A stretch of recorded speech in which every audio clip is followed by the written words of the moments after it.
everyone, welcome to the Daily Hindu Analysis.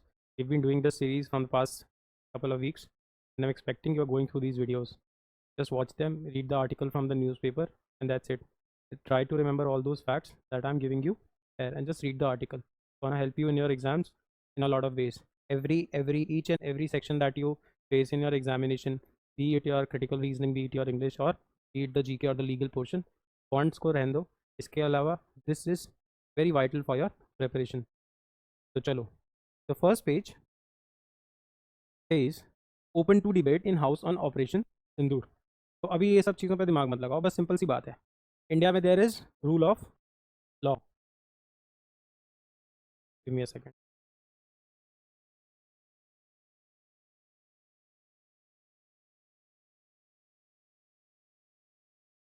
चलो, तो in India we have rule of law. In India we have rule of law. Now this very thing was given by an English philosopher A.V. Dicey. ये jurist भी बोल सकते हैं. He gave this concept called rule of law. Now, rule of law means that no one is above the law. Which law? In India, it is the constitutional law. Since the constitution has been given to us by ourselves, we the people. So we the people have given ourselves this constitution shall run in accordance to the constitution. This is called as Grundnorm.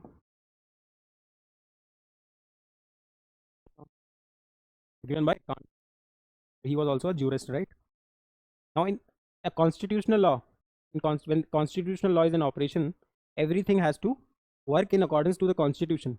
If you are doing anything, so let's say if the legislature is making a law, or let's say if the executive is formulating a policy, both of these, if are violating the constitution, they shall be termed as unconstitutional by the Supreme Court. By the Supreme Court. So, the Constitution of India says that the government shall have three organs, right? One is your legislature, which shall be formulating the laws, who shall be making the laws. Then there is executive, who shall be implementing the laws made by the legislature. And then there is the judiciary. Now the judiciary keeps a check on both legislature and executive so that they're not violating the constitution per se, right? Any of the policy actions or any of the law that is made, right? So now your legislature shall comprise of Lok Sabha and the Rajya Sabha. I'm not getting into the details of these houses. Just remember these are two houses. For any bill to become an, since in India there is rule of law, for any bill to become an act, or what you say law, for any bill, or let's say for any draft to become a law, it shall take three parties. So it has to be passed by the Lok Sabha, then it shall be passed by the Rajya Sabha. This can interchange also, not in the money bill case although. And then there is the president. So your constitutional amendment bill, any bill that is trying to change the constitution, can be initiated in both of these houses. Any bill per se can only be initiated in the Lok Sabha. If you want to make a bill and act, it has to be passed by the Lok Sabha, Rajya Sabha and the President of India.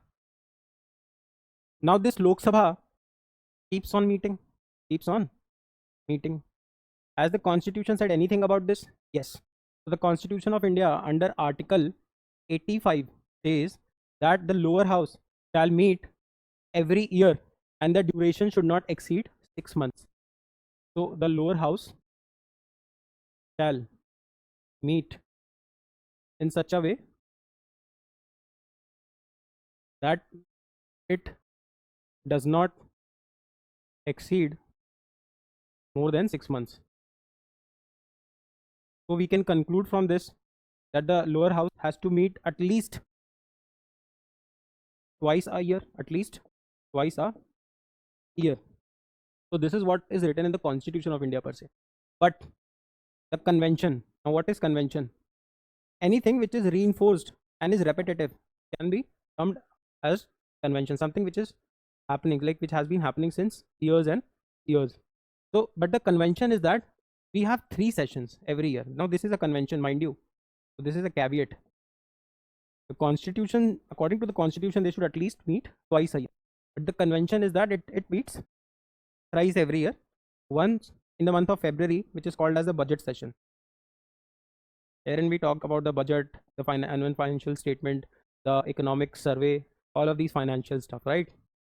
Then we have the monsoon session, and then we have the winter session.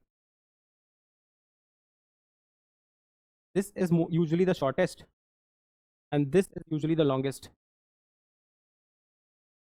Our topic for today is the monsoon session, because this is starting from 21st of July, the day I'm recording this, and shall be till 11th of August. We don't have to remember the date. समझ में आया? समझ में आया? तो monsoon session होने जा रहा है. अब सेशन होगा तो वहाँ पे सेशन में ये जो एग्जीक्यूटिव्स हैं, PM and his council of ministers, because in India there is parliamentary democracy, right? Parliamentary democracy. In parliamentary democracy, the executive,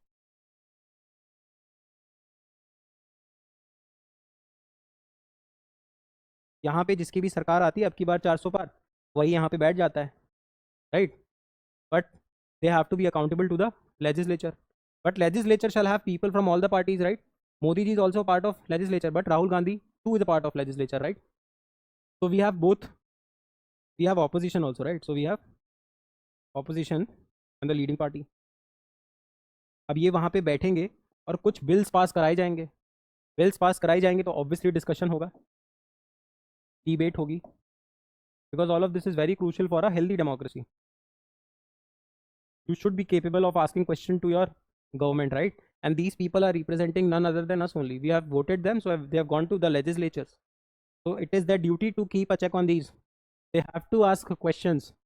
So news इतनी सी आई है कि जो leading party, favoring party, BJP and their allies, they are saying that they are open for any sorts of debates or discussions which might take place during the monsoon session. Now what sort of debates? What sorts of discussions? तो अभी आपको सबको पता है, अब ये जो सवाल पूछे जाएंगे वो पूछे जाएंगे जो ये बजट और मॉनसून सेशन के बीच में इंडिया में हो गया. तो आप एक चीज़ देखोगे, ऑपरेशन सिंदूर पे बहुत सारे सवाल हैं जो सरकार से पूछे जाने चाहिए. तो they ask questions on this, probably they should. Then they should also ask questions. Trump is negotiating between India and Pakistan. Like, how is Trump able to breach our sovereignty, right? He's talking on behalf of our foreign policy, which is a violation to India's sovereignty. So how is Trump able to negotiate between India and Pakistan? That too in a very open forum, right, which was accessible to the public. Then they should also, and they would also ask questions about the Hindi Marathi debate happening in Maharashtra, Hindi Maharashtra debate, and not to forget the voter issue in Bihar that I have been covering in the newspaper. So that is that the article says that the leading party or the BJP party is open to take any such debates and discussions that might take place during the monsoon session. But the important part that you should remember is the current affair is that BJP, your leading party, is open to take any questions if they would be asked from the opposition during the monsoon sessions. Questions they might be asking or they should be asking is Operation Sindoor, all those things that happened between budget session and monsoon session. क्योंकि budget में मिले थे हम, budget में हम मिले थे. इसके बाद now this happens in February, this happens in February. तो फेब्रवरी के बाद देश में आप देखो ना, operation Sindoor has been there. Trump has been violating our foreign policy. thirdly, there is a voter issue in Bihar. Fourth, the Hindi Marathi debate happening in Maharashtra. So the opposition shall be asking questions from these people. Now let us revise very quickly. So in India there is rule of law. The concept of rule of law was given by A.V. Dicey. Now law, so law is ruling us. Which law? Constitutional law. So no one is above the constitutional law. All of these organs of the government, legislature, executive and judiciary, are driving their power from constitution. So constitution is the supreme body, because this has been given to us by the people themselves. These people become powerful because it is the constitution gives them the power, this power. So if you also become a part of these, you also get the same power, right? Because there is rule of law. Now the legislature formulates the law, executive implements the policies, and judiciary keeps a check on both these, legislature and executive. The legislature comprises of Lok Sabha and Rajya Sabha. Executive shall comprise of PM and his council of ministers. Judiciary, you know now. Now in India there is parliamentary democracy. In parliamentary democracy, executive is responsible to the legislature. The executive is responsible to the legislature. That is why they have to make sure that up ki bar 300 par. That is why they can come into, then only they can come become a part of executive. So now these people keep on having sessions. The constitution ka article 85 says that the lower house, Lok Sabha, has to meet in such a way that it should not exceed 6 months, which means it should ideally meet twice a year. But the convention, anything which is reinforced and repetitive, जो सालों से चला आ रहा है, वो होता है convention. Convention ये कहता है 3 सेशन लगने, बजट, मानसून और winter. Budget is the longest, winter is the shortest. Monsoon session आज चालू हो गया, 21 जुलाई को 11 अगस्त तक रहेगा. उसमें ये लोग ये सवाल पूछेंगे, आप इस स्लाइड पे फोकस कर लेंगे, right? And it is also very good to ask questions because it is required for a healthy democracy. I hope I was able to make sure that you are understanding this. चलो, तो ये तो लिखा है open to debate in house on operation Sindoor. भाई operation सिंदूर पे सवाल पूछोगे तो मैं आंसर दूंगा। चलो, तो that is that what a day of 21 July, India's commitment to pact for the future. तो इसको पढ़ो, at the 2025 informal dialogue at the UN. तो ये मीटिंग कहाँ पे हुई? United Nation. मतलब इससे हमने एक चीज़ कंक्लूड कर ली कि भाई जो पैक्ट फॉर द फ्यूचर है वो किसका इनिशिएटिव है? यूएन का। यूएन का हेडक्वार्टर कहाँ है? न्यूयॉर्क में। यूएन बना कब? 1945 में, right. India reaffirms its commitment to the pact for the future, highlighting its role in shaping inclusive and forward looking global governance. तो इंडिया ये कह रहा है कि भाई जो दुनिया को चलाने वाला तंत्र है, एक तो आप अपनी कंट्री रन करते हैं और एक दुनिया की भी गवर्नेंस है, जिसे बोलते हैं ग्लोबल गवर्नेंस। कि भाई रशिया यूक्रेन लड़ाई मत करो, अमेरिका ये मत करो, वो मत करो, ये काम किसके पास है? यूएन के पास। इसलिए मीटिंग कहाँ पे हुई? यूएन पे हुई। तो इंडिया ये कह रहा है कि हम एक इंक्लूसिव और फॉरवर्ड लुकिंग ग्लोबल गवर्नेंस चाहते हैं दुनिया में। इंक्लूसिव मतलब सबको लेके साथ चलने वाला, north and south. International relation में नॉर्थ मतलब होता है rich countries and south means poor countries or let's say developing countries. This would be a better word, and these are developed countries.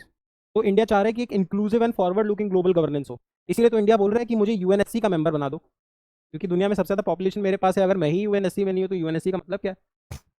The pact for the future is a landmark declaration adopted by consensus at the summit of the future held on.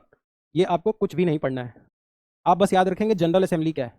UN की largest body है United Nation General Assembly, जिसमें सारे के सारे countries have one vote. So one country is equal to one vote. चाहे आप श्रीलंका हैं, चाहे आप बांग्लादेश, चाहे आप US, which is United Nation General Assembly, इसमें सब बैठते हैं। It was the result of extensive multi year dialogue aimed at reforming international cooperation to address 21st century global challenges. तो भाई 21st सेंचुरी बहुत सारे ग्लोबल, जैसे टेररिज्म बढ़ रहा है, साइबर फ्रॉड्स बढ़ रहे हैं, दुनिया में इतनी भुखमरी हो रही है, इतना ज़्यादा फूड प्रॉब्लम्स हो रहे हैं, फूड क्राइसिस हो रहे हैं। इसके बाद आप देखोगे रेफ्यूजी क्राइसिस हो रहे हैं, लोग अपने देश भाग रहे हैं, क्लाइमेट चेंज हो रहा है। तो दुनिया में बहुत तरीके के संकट है। अब दुनिया कुछ ऐसे संकट है जो दुनिया के संकट है, food crisis, migration crisis, climate change. तो इसके लिए ग्लोबल गवर्नेंस चाहिए। अब ग्लोबल गवर्नेंस चाहिए तो भाई उसमें मुझे भी ऐड करो। किसको ऐड करो? इंडिया को भी ऐड करो। क्यों ऐड करो? हम तो सबसे ज़्यादा पॉपुलेशन वाला कंट्री है। तो मतलब अगर आप if you are helping the world, you should help us also and we should be participating into it, because let's say पूरे दुनिया का population is 800 crore. Out of those 800 crore 150 crore are living in India. And if you are not asking India, आप India से ही नहीं पूछ रहे हैं, तो आप दुनिया के लिए क्या कर रहे हैं? क्योंकि हर चौथे में से एक आदमी तो इंडियन है। समझ पा रहे हो? ये India is trying to attack the western countries, west aid us also. तो बेसिकली इंडिया ये मैसेज देना चाहता है। समझ में आ रहा है? चलो, अब ये ऑब्जेक्टिव वगैरह आपको बहुत ज़्यादा पढ़ने की जरूरत नहीं है। सस्टेनेबल डेवलपमेंट गोल्स मैंने आपको बता रखे हैं, these are very important for your examination. There are 17 sustainable development goals, आप प्लीज़ वो पढ़ के जाइए। और इंडिया के अब ये सस्टेनेबल डेवलपमेंट गोल्स हमें अचीव करने हैं 2030 तक। और सस्टेनेबल डेवलपमेंट गोल्स किसने कितने अचीव किए, which country has achieved how much in SDGs, इसके लिए एक रिपोर्ट आती है United Nations solution development, United Nation sustainable development solution network, United Nations sustainable development solution network, मतलब United Nation solution network, United Nation sustainable development solution. इसकी हर साल report आती है, जिसमें हमें कंट्रीज पता चलती हैं कौन कितना एसडीजी पे काम कर रहा है। एसडीजी में ये होता है अच्छा खाना खाओ, अच्छा पानी पियो, अच्छा स्कूल करो, अच्छा एजुकेशन, अच्छे घर पे रहो। तो ये सारी चीज़ें, तो इंडिया ये कह रहा है भाई एसडीजीज पे भी काम करना है, should include India. Human rights पे काम करो, वुमेन राइट्स पे काम करो, रीड दिस। अच्छा, डिजिटल इंपैक्ट, ये सारी चीज़ें आएंगी, बट आपको मैंने मोटी मोटी चीज़ बता दी। इंडिया बेसिकली ये कह रहा है कि 21st सेंचुरी में नई नई प्रॉब्लम्स आनी है, जेंडर इशूज़ हैं, क्लाइमेट चेंज है, रेफ्यूजी क्राइसिस है, फूड क्राइसिस है, टेररिज्म है, 50 तरीके के मसले हैं, क्रॉस बॉर्डर टेररिज्म है, ड्रग का मैनेस है, ह्यूमन ट्रैफिकिंग है ना, विमेन के जेंडर इशूज़ हैं। तो इतने सारे इशूज़ हैं, ट्रांसजेंडर के इशूज़ हैं, ये सारे इशूज़ पे ग्लोबल बॉडीज़ काम करेंगी। तो ग्लोबल बॉडीज जब काम करें तो please make sure that India and other such countries are also playing a vital role, है ना। तो बेसिकली इस चीज़ की बात इसमें हो रही है। आप इस चीज़ कॉन्सेप्ट को दिमाग में रख के if you read this understand everything. तो हर जगह रिफॉर्म्स की बात कर रहे हैं कि G20 में भी रिफॉर्म करो, WTO में करो, IMF में करो, वर्ल्ड बैंक में करो। क्योंकि आप एक चीज़ याद रखें, आपके घर में क्या भी कोई, आप मोस्टली बताओ 90% people who would be watching this video, tell me one thing, क्या आपके घर में कोई भी ऐसी चीज़ है जो 1945 की आज भी आपके घर में पड़ी हो, जो आपके दादाजी या फिर लेट्स से ग्रेट ग्रैंडफादर, आपके दादा परदादा ने खरीदी हो 1945 में, और वो आप आज भी आपने अपने घर में रखी है? ऐसी कोई भी चीज़ है? मेरे हिसाब से मोस्टली आंसर आएगा नो। तो टाइम के साथ चीज़ें रिडंडेंट हो जाती हैं, अगर वो अपने आप को ट्रांसफॉर्म नहीं करेंगी, अगर वो अपने आप को अपस्किल नहीं करेंगी, तो वो टाइम के साथ रिडंडेंट होंगी। तभी तो आपके घर में कोई 1945 की चीज़ नहीं पड़ी है ना, उसको चीज़ को समझिए। तो सिंस इसमें हमने कोई ट्रांसफॉर्मेशन नहीं किया, कुछ रिफॉर्म्स नहीं किया हमारे दादा पापा या किसी ने, तो वो चीज़ रह गई। लेट्स से लैंड, जिसके पास लैंड है वो लैंड पड़ा हुआ है क्योंकि वो प्रिजर्व कर रहा है। लेकिन आप कोई भी कॉमन गुड घर में देखो, अभी जैसे लेट्स से पेन है, आप एक्सपेक्ट करते हो 2060 में ये पेन यहाँ पे पड़ा होगा, या मेरा ब्रेसलेट 2075 में मेरे परपोतों के पास होगा? नहीं। क्यों? ट्रांसफॉर्म नहीं किया, अपस्किल नहीं किया, 2075 में पता नहीं कैसी फैशन होगी। तो इसीलिए transforming and upskilling is very important. ठीक, जो भी आप देखो रूल करेगा वो इस पर बहुत फोकस करेगा। तो इसीलिए इंडिया कह रहा है कि ये जो यूएन बनाया हुआ है, डब्ल्यूटीओ बनाया हुआ है, यूएनओ, आपने और सारे ऑर्गेनाइजेशन मान लो, जैसे यहाँ पे लिखे ना, वर्ल्ड बैंक मान लो, आईएमएफ मान लो, ये सारे आप देखोगे ये दोनों 45 का है, 45 का है, 48 का है, चीज़ों में रिफॉर्म्स नहीं हुए। तो इंडिया बार बार चीख चीख के बोलता है रिफॉर्म करो, क्योंकि आप ये बात याद रखें, जब 1945 में ये सब बन रहा था तब इंडिया का बार्गेनिंग पावर बहुत कम था, इंडिया खुद गुलाम था। अब इंडिया को मालूम है कि 21st सेंचुरी में हमारे पास इतना बड़ा मार्केट है, हमारे पास 21st सेंचुरी में इंडिया के पास क्या एडवांटेजेस हैं? हमारे पास मार्केट बहुत बड़ा है, हम खुद कंज्यूमर बहुत बड़े हैं, हमारे पास चीप लेबर है। फिर इसके बाद जो फ्यूचर की इंडस्ट्रीज़ हैं which would be required in artificial intelligence, internet of things, इसका 42% वर्कफोर्स इंडिया के पास है। बहुत सारे क्रिटिकल मिनरल्स हैं जो कि इंडिया के पास मिलेंगे। आप इसके बाद नॉन रिन्यूएबल एनर्जी पे देखोगे, सॉरी रिन्यूएबल एनर्जी के बारे में देखोगे, तो India is one of the leading producers. Renewable energy में India is one of the leading producer. Solar energy पूरी दुनिया में सबसे ज़्यादा इंडिया प्रोड्यूस करता है ना। तो इंडिया के पास बहुत सारी ऐसी चीज़ है जो दुनिया को वो इस 21st सेंचुरी में दे सकता है, और वो प्रॉब्लम्स पे फाइट कर सकता है। ये सारी चीज़ों को आप इमेजिन करिए आप ही कर रहे हैं। अब आप वहाँ यूएन में जाके क्या बोलेंगे, वही चीज़ उन्होंने बोली, आप इसको रीड करिएगा, इट बिकम्स वेरी इजी। चलो, क्योंकि हमारे पास बार्गेनिंग पावर है ना भाई, हम ये सब लेके आए हैं इस बार। हम 1945 में जब जाएंगे यूएन में तो हम एक गुलाम हैं। किसके गुलाम है? ब्रिटिश। तो अब ब्रिटिश यहाँ पे कुछ लेके नहीं आ रहा, इंडिया कुछ ऑफर नहीं कर रहा, ब्रिटेन के साथ में आ जा रहा है यूएन में। Now India has changed, it has been 55 + 25 80 years, 80 years में इतना कुछ ले आया इंडिया। तो अब इंडिया मांगेगा ना रिफॉर्म्स। समझ में आया? चलो, 8th इकोनॉमिक सेंसस। तो सेंसस पे हम बहुत बार, 2-3 बार तो एटलीस्ट बात कर चुके हैं पिछले 2 हफ्ते में कि भाई इंडिया में सेंसस होगी। कास्ट सेंसस पे जाके आप स्पेसिफिक एक video, there is a 40 minute video, you should definitely watch before you go to your examination. बस अभी हम एक इकोनॉमिक सेंसस की बात कर रहे हैं। Only thing that you should remember is that it is conducted by ministry of implementation. अच्छा, इसके बाद यहाँ पे सेंसस ज़्यादा इंपॉर्टेंट बन जाता है। इंडिया में सबसे पहले सेंसस कब हुआ था? लॉर्ड रिपन कराया था, लॉर्ड रिपन ने कराया था in the year 1881। Last census India में कब हुआ? 2011। लास्ट सेंसस जिसका डेटा बाहर आया that was in the year 1941। इसका डेटा नहीं आया था बिकॉज ऑफ वर्ल्ड वॉर 2। 1931 के लास्ट हमारे पास डेटा है कास्ट से रिलेटेड, कास्ट से रिलेटेड। इसके अलावा सेंसस इंडिया में कराता है registrar general of India, registrar general of India. ये कौन सी मिनिस्ट्री में काम करता है? Ministry of home affairs, ministry of home affairs. अब दिमाग में आएगा ये सेंसस कराते क्यों है भाई? जब कोई भी पॉलिसी बनाओगे, है ना, किसी के फायदे की कोई चीज़ बनाओगे, तो सबसे पहले तो नंबर चाहिए ना कि फिलहाल हालत क्या है। इसीलिए सेंसस कराया जाता है, सेंसस से हमें डेटा मिलता है। डेटा एक डिसीजन को कहते हैं data driven decision. Data driven decision मतलब हमने डिसीजन ऐसे ही नहीं लिया, हमने क्वांटिफाई करके कुछ डेटा कलेक्ट किया, उस डेटा को ड्राइव किया डिसीजन लाने पे। Scientific decisions, objective decisions, quantifiable decision. चले, तो अब ये इकोनॉमिक सेंसस की बात कर रहे हैं कि भाई जब तुम सेंसस करा ही रहे हो तो इकोनॉमिक सेंसस भी करा लो। तो ministry of statistics and programme implementation has proposed, तभी तो अभी हो नहीं रहा है, प्रपोज किया है, conducting the 16th population census, ये तो ये वाली हो गई जिसकी मैंने बात की, and 8th economic census jointly. कि भाई साथ में करा लो, डबल खर्चा क्यों कराओगे? जब 10 सवाल पूछोगे तो वहाँ 12 पूछ लेना, वहाँ पे 12 पूछ लेना। तो ये सारी चीज़ें आप पढ़ लोगे, नॉट वेरी इंपॉर्टेंट। बस आप ये याद रखें कि इकोनॉमिक सेंसस कराने की डिमांड कर रहा है ministry of statistics and programme implementation. कब कराना है? जैसे, क्योंकि देखिए 2026 तक हमारी लोकसभा और राज्यसभा की सीट्स फिक्स हैं। हमने लोकसभा और राज्यसभा की सीट्स फिक्स कर रखी थी कि 2026 तक नहीं बढ़ेंगी, और जो 2026 तक सीट्स बांटी गई थी वो 1971 की पॉपुलेशन के हिसाब से बांट रखी हैं। अब पॉपुलेशन 1971 से कितनी बढ़ चुकी है आप खुद समझदार हैं। तो अब हमारी ये सीट्स बढ़ेंगी, सीट्स बढ़ेगी तो उसके लिए हमें वो चाहिए डेटा। तो ये डेटा कैसे आएगा? क्योंकि अभी तो इंडिया में मान के चलिए ना, जैसे 10 लाख 20 लाख पे एक एमपी है, तो अभी ये डेटा चाहिए होगा ना हमें कि कितने लाख पे कितने एमपी, तो कितने लाख हैं, कितने लोग हैं, उस पर हम एमपीज बनाएंगे, उस पर हम यूपी में बांटेंगे कितने संसदीय क्षेत्र होंगे। जैसे अभी 78 MPs are there from UP, तो it might happen we might start having 100+ MPs from UP because the population has rosen now. इसीलिए आप देखोगे हमने पिछले साल नया पार्लियामेंट बना के तैयार किया है। ये नया पार्लियामेंट हमने खाना बनाने के लिए थोड़ी बनाया है, ये हमने इसलिए बनाया, हमें पता है सीट्स बढ़ेंगी, तो इनको एडजस्ट कैसे करेंगे? अब सीट्स ऐसे रातों रात तो नहीं बढ़ेंगी। सीट्स कैसे बढ़ेंगी? जब आर्टिकल आप पढ़ेंगे 82, आर्टिकल 82 कॉन्स्टिट्यूशन का कहता है कि पार्लियामेंट के पास ये पावर है कि वो हर साल, हर 5 साल इलेक्शन जब भी हो तो कॉन्स्टिट्यूएंसीज को बांटे। बांटने का काम उसने कहा है वो किसी को भी दे सकता है, उसने बांटने का काम दे रखा है डिलिमिटेशन कमीशन को, परिसीमन आयोग, परिसीमन आयोग, डिलिमिटेशन कमीशन। इसलिए डिलिमिटेशन कमीशन एक स्टैट्यूटरी बॉडी है। कॉन्स्टिट्यूशन में पार्लियामेंट व्यवस्था आ गए थे, पार्लियामेंट ने कानून बना के ये काम इसको दे दिया भरोसे पे। तो डिलिमिटेशन कमीशन, अब परिसीमन कब होगा, डिवीजन कैसे हो पाएगा, जब पॉपुलेशन का आइडिया होगा। इसलिए सेंसस होगी बहुत जल्दी, क्योंकि 2029 वाले जो इलेक्शंस हैं वो तो इसी हिसाब से होंगे।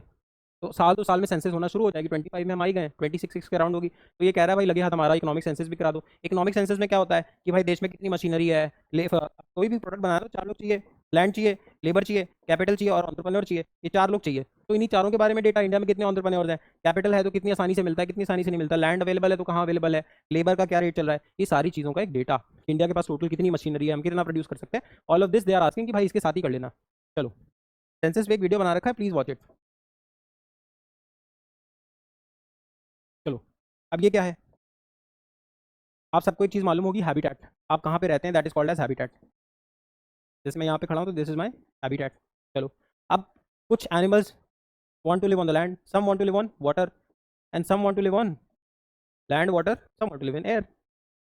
अब एक सवाल आना चाहिए किसी भी क्यूरियस माइंड के कि अगर लाइफ को सपोर्ट करना है तो लाइफ के लिए सबसे सपोर्टिव क्या है, लैंड है, वाटर है या एयर है। कोई तो सबसे ज़्यादा सपोर्टिव होगा ज़रूर। कि आप ये क्यों सोच रहे हैं आप ह्यूमंस हैं लैंड पे अवेलेबल, बाकी भी तो बहुत सारे हैं ना, पंछी और जानवर। तो एक चीज़ याद रखेंगे, सबसे ज़्यादा आपको बायोडाइवर्सिटी मिलेगी। बायोडाइवर्सिटी मतलब बायोलॉजिकली कितने डाइवर्स लोग अवेलेबल हैं। अगर इस रूम में सिर्फ इंसान है, बायोलॉजिकल डाइवर्सिटी इज़ 1। अगर इस रूम में मेरे साथ एक चूहा भी है तो BD इज़ 2, डॉग है तो BD 3 हो जाएगी, एक प्लांट है तो 4 है। मान लीजिए 2 कुत्ते हैं, एक इंसान है, तब भी 2 ही हैं, क्योंकि एक कुत्ता है एक इंसान। It does not depend upon the number of people, it depends upon the type of biodiversity. तो the highest number of biodiversity you will find in ecotones. Ecotones क्या होते हैं, इकोटोन्स होते हैं 2 हैबिटेट के बीच का एरिया। 2 हैबिटेट के बीच का एरिया मतलब मान लीजिए ये लैंड है और ये वाटर है, तो ये वाला एरिया होगा इकोटोन। इकोटोन में बायोडाइवर्सिटी हाईएस्ट होती है हमेशा, इसलिए आप देखेंगे फ्रॉग्स वगैरह यहाँ पे, टर्टल्स वगैरह आपको मिल जाएंगे। अच्छा, लैंड और वाटर जब एक जगह मिले और ये बीच वाला जो रीजन जहाँ ये मिल रहे होते हैं, इसको बोलते हैं वेटलैंड। अगर आपको नहीं पता है और आपको ज़िंदगी भर याद रखना, आप याद रखिए दलदल। दलदल में पानी भी है, दलदल में ज़मीन भी है, दलदल ही है वेटलैंड। दलदल is also type of wetland, ऐसा लैंड जो वेट है, ऐसा लैंड जो वेट है, ऐसी ज़मीन जो गीली है, दलदल। तो अब वेटलैंड कैन बी ह्यूज। अब ये वेटलैंड प्रोटेक्ट क्यों कर रहे हो भाई, ये प्रोटेक्ट क्यों कर रहे हो, ऐसा लैंड जो वेट है उसको प्रोटेक्ट क्यों कर रहे हो। इसलिए प्रोटेक्ट कर रहा हूँ, तभी तो मैंने आपको बताया, क्योंकि यहाँ पे बायोडाइवर्सिटी हाईएस्ट, एक इकोटोन है, यहाँ पे इकोसिस्टम्स मिल रहे हैं, इसीलिए the biodiversity is highest. Hence it becomes the responsibility of the government to protect these. और वेटलैंड कभी भी सीमा ही नहीं देखेंगे। मान लीजिए इंडिया और पाकिस्तान की बॉर्डर है, तो वेटलैंड ये नहीं बोलेगा ये इंडिया है तो मैं यहाँ खत्म हो जाऊँ। वेटलैंड तो आगे चल जाएगा, वेटलैंड पीछे भी चल जाएगा। तो वेटलैंड को प्रोटेक्ट करना खाली एक कंट्री का जिम्मेदारी भी नहीं है। कुछ कुछ वेटलैंड ज़रूर हैं ऐसे दुनिया में जिसकी जिम्मेदारी एक तरीके से ग्लोबल है। जैसे अभी बात की थी हमने ग्लोबल गवर्नेंस कि भाई सबको प्रोटेक्ट करना ज़रूरी है, ग्लेशियर्स मेल्ट ना हो, ये सबकी जिम्मेदारी है ना। इसीलिए 1972 में ईरान में एक शहर है रामसर। ईरान में एक शहर है रामसर, जैसे आपके इंडिया में एक शहर है हैदराबाद। आपने ईरान का एक शहर तेहरान सुना होगा, पर बहुत सारे शहर होते हैं ना एक देश में, तो वहाँ पे एक शहर है रामसर। रामसर में 1972 में ये सारे मिले और इन्होंने क्या किया, एक लिस्ट बना दिया और बोला इस लिस्ट में जो वेटलैंड डलता जाएगा दुनिया भर का, उसको हम प्रोटेक्ट करेंगे उस देश की सरकार के साथ। समझ में आया, तो यहाँ तक समझ में आया।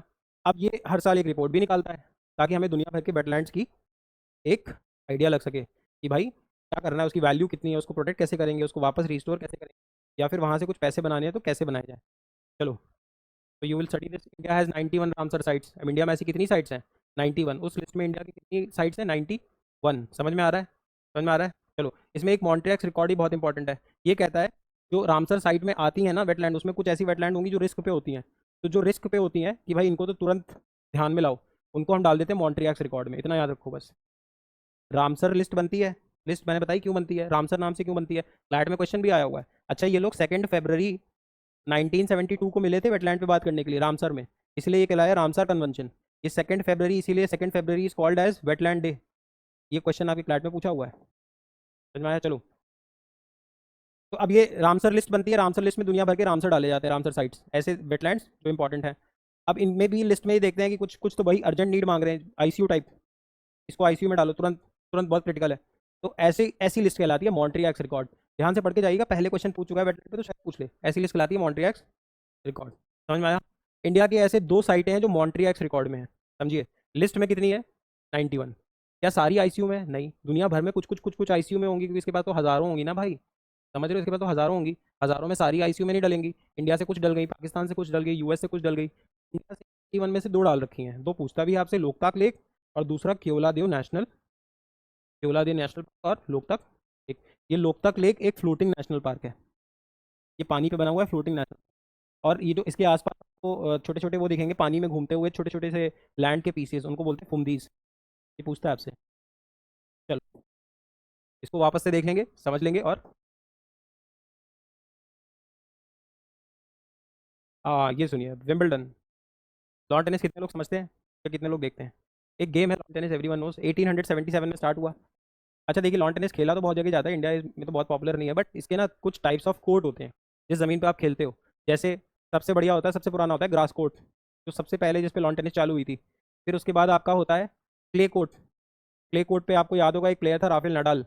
Nadal use to play extremely well on clay court. इसके बाद एक आपका होता है नॉर्मल कोर्ट, या फिर बोल सकते हैं hard ground, hard court, invented type. चलो, तो ये जो आपका यूएस ओपन है, अब इसमें ना चार टाइप के, आप ये मान के चलो चार ऐसे इवेंट्स होते हैं जो टेनिस फॉलो करते हैं, लॉन टेनिस साल में 4 बार होते हैं। वो यूजली लोग देखते हैं। जैसे आपका एक ऑस्ट्रेलियन ओपन होता है। ऑस्ट्रेलियन ओपन यूजुअली आपका जनवरी में होता है। जनवरी वगैरह में देखो, सुबह सुबह आता है ऑस्ट्रेलिया, 6 घंटे आगे चलता है ना, तो ऑस्ट्रेलियन ओपन होता है। इसके बाद एक आपका विंबलडन होता है। क्या होता है? विंबलडन। विंबलडन कहाँ होता है? इंग्लैंड में होता है। इस समय विंबलडन चल भी रहा है। इस समय विंबलडन चल भी रहा है, अब तो खत्म हो गया, खैर फाइनल हो गया लास्ट संडे को, लेकिन अभी चल रहा था। आपने देखा होगा बहुत सारे क्रिकेटर्स वगैरह घूमने जा रहे थे, देखने जा रहे थे विंबलडन। ऑस्ट्रेलियन ओपन होता है, विंबलडन होता है। फिर इसके बाद आपका एक होता है फ्रेंच ओपन। और फिर इसके बाद एक और होता है आपका, that is your French Open हो गया, ऑस्ट्रेलियन ओपन हो गया, Wimbledon. Then fourth is your US Open. ये जो विंबलडन है, जो इंग्लैंड में होता है, ये अभी भी ग्रास कोर्ट पे होता है, इसलिए आप देखो ग्रास विंबलडन। ये जो फ्रेंच ओपन है, ये क्ले कोर्ट पे होता है। क्ले कोर्ट पे बढ़िया खेलता था कौन? Rafael Nadal. इसके बाद ये जो यूएस ओपन है ना और ऑस्ट्रेलियन ओपन, ये आपका हार्ड कोर्ट पे होते हैं। समझ में आया? अब इसमें प्लेयर्स खेलते हैं, उनकी रैंकिंग वैंकिंग बनती रहती है। फिलहाल इस समय जो रैंक 1 है टेनिस में, जैनिक सिनर किस कंट्री के हैं? और कार्लोस अल्काराज। ठीक। No, Sinner is from Spain and Alcaraz is from Italy. तो इन दोनों के बीच में फाइनल हुआ है ना, और सिनर वन, सिनर जीत गए। और विंबलडन 2025 का ये फाइनल था। फोर्थ ग्रैंड स्लैम इन्होंने जीता। आप इतना कुछ याद मत रखें, मेल में याद रखेंगे। सिनर जीत गया, Jannik Sinner. Like he is the rank 1 right now and he is rank 2। Currently इनका रैंक भी यही है। और आप फीमेल याद, वुमेन याद रखोगे, आईजीए, आइगा स्वाटिक, व्हाट डू, लाइक थोड़ा सा याद रखें, आईएस से कुछ याद रखेंगे, जो भी प्रोनाउंस करना है इनको। चलो, I guess she is also from Italy. ठीक है। बट जब ये 1877 में स्टार्ट हुआ था lawn tennis, it was only a male. धीरे धीरे डबल, मिक्स डबल्स, डबल्स में मतलब दो दो खेल रहे हैं, मिक्स डबल्स में एक लड़का एक लड़की, एक लड़का एक लड़की खेल रहे हैं, फीमेल में दोनों लड़की लड़की खेल रहे हैं, मेल में दोनों मैन मैन खेल रहे हैं। फिर ये आगे इन्होंने अपने अलग अलग परमुटेशन कॉम्बिनेशन बना के कमर्शलाइज कर रखा है गेम। चलो फिलहाल हाँ, देखिए मैन सिंगल कौन जीत गया? Sinner from Italy. देन हाँ, ये आपको याद करने की जरूरत नहीं है, फीमेल मेल और फीमेल, अच्छा पोलैंड की है ये, मेल फीमेल याद रखो बस। तो Wimbledon is the world's oldest and most prestigious tennis tournament. मैंने आपको बताया 4 है। मोस्ट प्रेस्टिजियस है विंबलडन, ग्रास कोर्ट पे खेला जाता है, और ये सबसे पहले लॉन टेनिस खेला भी ग्रास कोर्ट पे ही जाता था। 1877 से खेला जा रहा है। चलें, हाँ देखिए 1877 से they have been playing it. अब ये देखिए 4 तरीके के ग्रैंड स्लैम होते हैं, 4 मेजर एनुअल टेनिस टूर्नामेंट्स। एक है आपका ऑस्ट्रेलियन ओपन, ठीक, हार्ड कोर्ट पे खेलते हैं। फिर फ्रेंच ओपन, फ्रेंच ओपन को is also called as Roland Garros, जो देखते हैं वो जान रहे होंगे, it is also called as Roland Garros. फिर यह French Open is played in May June, ये खेला जाता है क्ले कोर्ट पे, राफेल नडाल। फिर विंबलडन, विंबलडन किस पे खेला जाता है? ग्रास कोर्ट, जो यूजुअली खेला ही जाता था, नेचुरल, तभी तो कहते हैं नेचुरल ग्रास कोर्ट, क्योंकि यहाँ से ही लॉन टेनिस शुरू हुआ है।